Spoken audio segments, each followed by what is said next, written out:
সনাতন ধর্ম পৃথিবীর শ্রেষ্ঠ ধর্ম। এই ধর্মকে বিনষ্ট করার চক্রান্ত বহুবার করা হয়েছে, আজও এই চক্রান্ত অব্যাহত রয়েছে।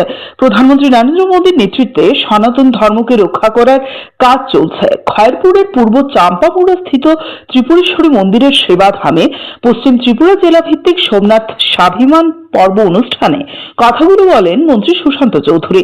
1026 সালে সুলতান মাহমুদ গুজরাটের ঐতিহাসিক সোমনাথ মন্দির আক্রমণ করেছিলেন। দেশ স্বাধীন হওয়ার পর 1951 সালে তৎকালীন রাষ্ট্রপতি ডক্টর রাজেন্দ্র প্রসাদ এই মন্দিরটির পুনর্নির্মাণ করেন। এর 75 বছর পূর্তি উপলক্ষে দেশ জুড়ে সোমনাথ স্বাভিমান পর্ব শুরু হয়েছে। সোমবার গুজরাটের সোমনাথ মন্দিরে সোমনাথ স্বাভিমান পর্ব উদযাপন উপলক্ষে বিশেষ পুজো দেন প্রধানমন্ত্রী নরেন্দ্র মোদী। সারা দেশের বিভিন্ন রাজ্যে এই উপলক্ষে সোমনাথ স্বাভিমান পর্ব অনুষ্ঠিত হয়েছে। বিভিন্ন জায়গায় শিব মন্দিরে পূজা পার্বণ চলে। খয়েরপুর বিধানসভা কেন্দ্রের পূর্ব চাম্পামুড়ায় ত্রিপুরেশ্বর মন্দির সেবাধামে পশ্চিম ত্রিপুরা জেলা ভিত্তিক সোমনাথ স্বাভিমান পর্ব অনুষ্ঠিত হয়। এই উপলক্ষে মন্দিরে বিশেষ পুজোর আয়োজন করা হয়। কলস যাত্রার মাধ্যমে গঙ্গা জল আনয়ন করা হয়। গুজরাটের সোমনাথ মন্দিরে প্রধানমন্ত্রী নরেন্দ্র মোদীর বিশেষ পূজা পাঠ সরাসরি সম্প্রচারের ব্যবস্থা করা হয়। পর্যটন মন্ত্রী সুশান্ত চৌধুরী, এলাকার বিধায়ক রতন চক্রবর্তী, পশ্চিম ত্রিপুরা জেলা পরিষদের ভারপ্রাপ্ত সভাধিপতি বিশ্বজিৎ শীল সহ অন্যান্যরা প্রধানমন্ত্রীর অনুষ্ঠানটি প্রত্যক্ষ করেন। এই প্রসঙ্গে মন্ত্রী সুশান্ত চৌধুরী বলেন, পৌরাণিক ইতিহাস বলে হিন্দু ধর্মকে বিনষ্ট করতে বিদেশিরা বহুবার দেশের ধর্মস্থানগুলোতে আক্রমণ করেছিল। সোমনাথ মন্দির এর অন্যতম উদাহরণ। একাধিকবার এই মন্দিরে আক্রমণ সংঘটিত করা হয়।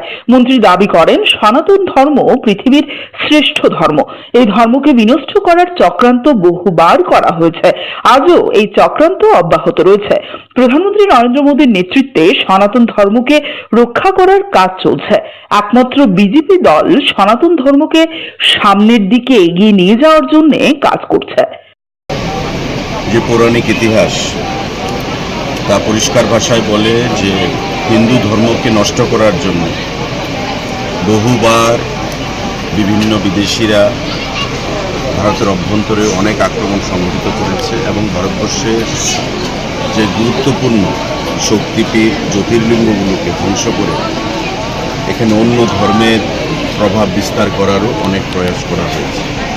সোমনাথ মন্দির তারই একটা জ্বলন্ত উদাহরণ, যা অনেকবার আমাদের ইতিহাস থেকে আমরা শিক্ষা নিই। আক্রমণ সংঘটিত করা হয় এবং হিন্দু ধর্মকে নষ্ট করে, হিন্দুদের বিচারধারাকে নষ্ট করে ভারতবর্ষে অন্য সম্প্রদায়ের বিচারধারাকে প্রভাবিত করার জন্য এখানে বিরোধী প্রয়াস করা হয়েছে।